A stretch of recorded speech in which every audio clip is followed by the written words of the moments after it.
Good afternoon. Our today's topic is duties of trustee. So ये भी बहुत important question है, तो चलिए शुरू करते हैं. सबसे पहले इंट्रोडक्शन देख लेते हैं. In India the Indian trust act 1882 governs the responsibility of trustee. जैसा कि अपने को पता है कि इंडिया में दो एक्ट चलते हैं प्राइवेट ट्रस्ट के लिए, Indian trust act of 1882, and public trust के लिए स्टेट स्पेसिफिक ट्रस्ट एक्ट रहता है हर स्टेट का. सो ये जो एक्ट रहते हैं इनमें ट्रस्टी की रिस्पॉन्सिबिलिटीज़ अच्छे से डिफाइन कही करी मतलब की गई है. Being a trustee isn't just a title. मतलब ट्रस्टी होना बस एक टाइटल नहीं है. It's a fiduciary role where the law expect you to act with more care for the trust property than you might even for your own. मतलब ये एक जिम्मेदारी है जो कि लॉ एक ट्रस्टी पे डालता है कि वो उस ट्रस्ट की प्रॉपर्टी का खुद की प्रॉपर्टी से ज़्यादा अच्छे से देखभाल करे. सो स्कोप देखते हैं. Section 11 to 20 outline the duties and liabilities of trustee. So duties. So अभी इधर मैंने एक चार्ट के स्ट्रक्चर में आपको पूरा सेक्शन 11 से लेके सेक्शन 20 तक के ट्रस्टी के ड्यूटी को अच्छे से चार्ट स्ट्रक्चर में ड्यूटी बताई है और उसको एक्सप्लेन किया है. तो चलिए देखते हैं अभी. तो सबसे पहली ड्यूटी आती है ट्रस्टी की, section 11. Duty to execute the trust. The trustee must fulfill the purpose of trust and obey the directions of author, उसको ही सेटलर बोलते, given at the time of creation. मतलब ट्रस्टी की ये जिम्मेदारी है कि जिस भी पर्पस के लिए ट्रस्ट बनी हो वो पर्पस फुलफिल करना, एंड ट्रस्ट बनाते वक्त जो भी सेटलर ने डायरेक्शंस दिए हो उस ट्रस्ट डीड में उन सबको ओबे करना, उनको फॉलो करना. सेकंड ड्यूटी आती सेक्शन 12 में, duty to inform himself. A trustee must acquaint himself with the nature and circumstances of trust property and take steps to transfer it to his name.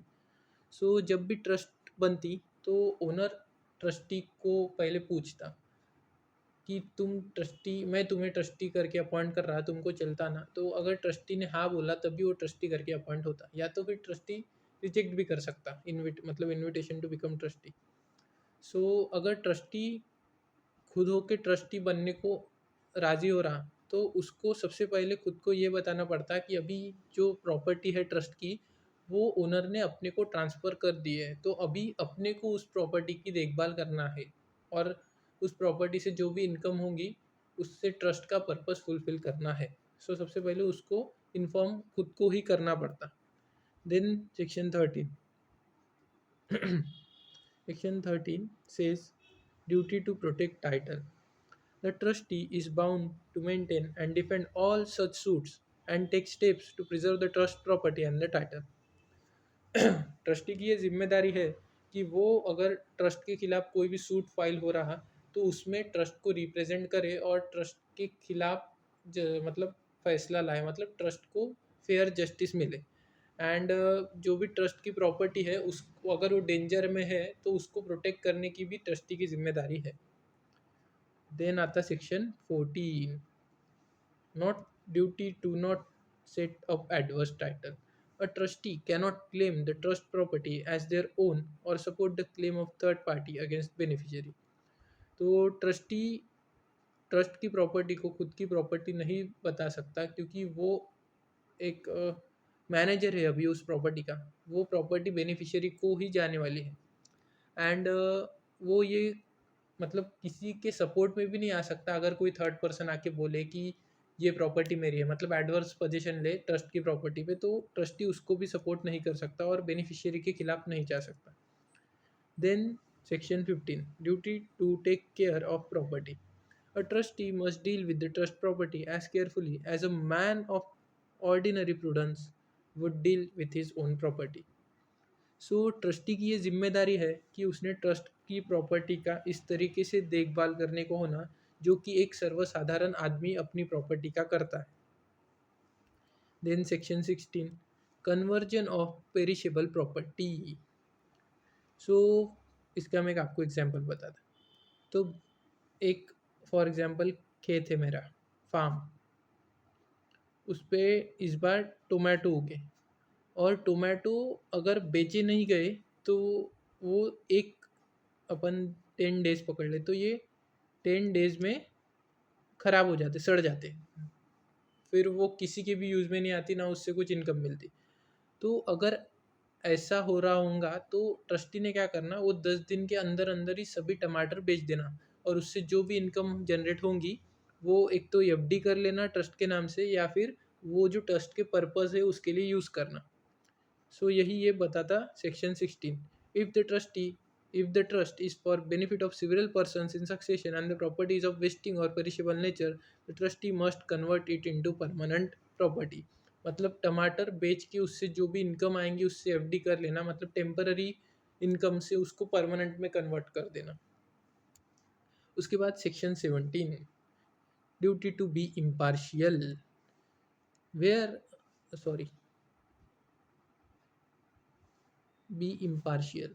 Where there are more beneficiaries than one, the trustee must be neutral and not execute the trust for the advantage of one at the expense of another। मतलब अगर एक से ज़्यादा beneficiary हो, for example there are two beneficiaries in a trust, and trustee से एक जो beneficiary है वो बहुत अच्छे से रहता है और एक एकदम 36 का आंकड़ा है ट्रस्टी के साथ, तो ट्रस्टी ने क्या करा, इनकम तो दोनों को इक्वली डिस्ट्रीब्यूट करने को होना, तो ट्रस्टी ने क्या करा, 1 लाख इनकम जनरेट हुई, ट्रस्टी ने जो अच्छा था उसको 70,000 दे दिए और जो उससे मिसबिहेव करता था उसको 30,000 दिए। तो इंडियन ट्रस्ट एक्ट इसको मना ही करता, मतलब ऐसा ट्रस्टी नहीं कर सकता। ट्रस्टी को हमेशा इक्वली ही डिस्ट्रीब्यूट करना पड़ता जितने भी बेनिफिशियरी है उनमें, ऐसा इम्पार्शियल होके नहीं चलता। Then section 18, duty to prevent waste. If a beneficiary in possession of trust property commits an act destructive to property, the trustee must take steps to stop it। अगर ऐसा होता है कि बेनिफिशियरी जिसके पोजीशन में ट्रस्ट की property है वो कुछ ऐसा एक्ट कर रहा है जिससे ट्रस्ट की प्रॉपर्टी को नुकसान हो सकता है, तो ट्रस्टी की ये जिम्मेदारी है कि बेनिफिशियरी को रोकना और ट्रस्ट की प्रॉपर्टी को वेस्ट होने से प्रिवेंट करना। देन आता section 19, duty to keep accounts। A trustee must keep clear and accurate accounts of the trust property and furnish them to the beneficiary upon request। So trustee की जिम्मेदारी है कि जो भी ट्रस्ट की इनकम वगैरह सब ऑडिट प्रॉपर अकाउंट्स मेंटेन करके रखे, और जब भी बेनिफिशियरी वो रिक्वेस्ट करे देखने के लिए कि तो उसको वो प्रोवाइड किया जाए। देन सेक्शन 20 बोलता investment of money. Trust money that is not immediately required must be invested in specific securities like government securities or promissory notes as prescribed by law। मतलब जैसा कि मैंने बोला कि एक ट्रस्ट है जिसमें बच्चे का फ्यूचर एजुकेशन स्पॉन्सर करना है, लेकिन बच्चा 12वीं तक उसको पैसा लगा, लेकिन 12वीं के बाद उसको फ्री एजुकेशन मिल रहा, ऐसी एक कंडीशन आ गई, उसने कुछ तो भी स्कॉलरशिप वॉलरशिप में अप्लाई करा और उसको स्कॉलरशिप लग गई, तो अभी जो भी इनकम आ रही वो तो पर्पस क्या था ट्रस्ट का, उसका फ्यूचर एजुकेशन स्पॉन्सर करना, लेकिन अभी उसको वो पैसे की नीड ही नहीं है, तो ऐसे समय वो पैसा उस बच्चे के नाम से ही इन्वेस्ट कर देने का। सो ये भी एक ट्रस्टी की जिम्मेदारी है, ड्यूटी है। अभी नीचे एक एग्जाम्पल दिया गया है, देखो। A practical example, the education fund trust. Imagine mister Sharma the settler creates a trust for education of his two grandchildren, Rahul and Anjali, the beneficiaries. He appoints Mr. Verma as trustee and transfer a rental apartment and rupees 10 lakh in cash to the trust। समझ गए कि एक mister Sharma नाम का व्यक्ति है जो कि सेटलर है, उसने एक ट्रस्ट बनाई for the education of his two grandchildrens, एक का नाम राहुल है दूसरी का अंजलि, एंड उसने मिस्टर वर्मा नाम से एक व्यक्ति को ट्रस्टी करके अपॉइंट करा एंड उसको ट्रांसफ़र कर दी अपनी एक रेंटल अपार्टमेंट एंड 10 लाख रुपए कैश, मतलब ट्रस्ट को ट्रांसफ़र करे, मतलब एक प्रकार से ट्रस्टी को ही ट्रांसफ़र करे। So under section 11, Mr. Verma must use the rent collected specifically for school fees as directed in the trust deed। He cannot decide to use it for wedding instead। मतलब जिस purpose के लिए trust deed बनाई गई कि जो उनका जो एजुकेशन है, इधर देख सकते हैं एजुकेशन, सो एजुकेशन फुलफिल होने के लिए ही वो ट्रस्ट बनाई गई उनका, राहुल और अंजलि का। तो जो भी रेंट आएगा उस अपार्टमेंट से, तो वो सिर्फ उनकी स्कूल फी वगैरह भरने के लिए यूज़ होना, ना कि उनकी शादी के लिए। ये सेक्शन 11 बोलता। Under section 15, if the apartment roof start leaking, Mr. Verma must fix it promptly. He can't ignore it just because it's not his house. He must act as if it were his own home. मतलब अगर जो apartment rental apartment है उसकी roof अगर leak कर रहे, कोई भी सरकमस्टांसेस आके उसकी वजह से वो लीक कर रहे, तो मिस्टर वर्मा जो कि ट्रस्टी है उनकी ये ड्यूटी बनती कि वो उसको जल्द से जल्द फिक्स करे। क्योंकि अ, मतलब अपन ने जैसे सेक्शन 15 में देखा कि वो इसको इग्नोर नहीं कर सकते बोल के कि ये तो मेरा घर नहीं है, मैं क्यों इसको ठीक करूं, क्योंकि वो अभी ट्रस्टी है, उनकी ये जिम्मेदारी बनती है कि ट्रस्ट की जो भी प्रॉपर्टी है उसकी देखभाल करें। Under Section 17, if Rahul wants the entire rupees 10 lakh for an expensive EV league degree, leaving nothing for Anjali, Mr. Verma must say no. He has duty to be impartial and ensure both children have funds for their education. सो अपन ने जैसे पहले ही देखा कि जो दो grand children, दो beneficiaries है, तो ट्रस्टी की जिम्मेदारी रहती है कि वो दोनों में इक्वल इनकम डिस्ट्रीब्यूट करे, ना कि पार्शियलिटी करे। सो दोनों को इक्वली उसको देना पड़ेगा।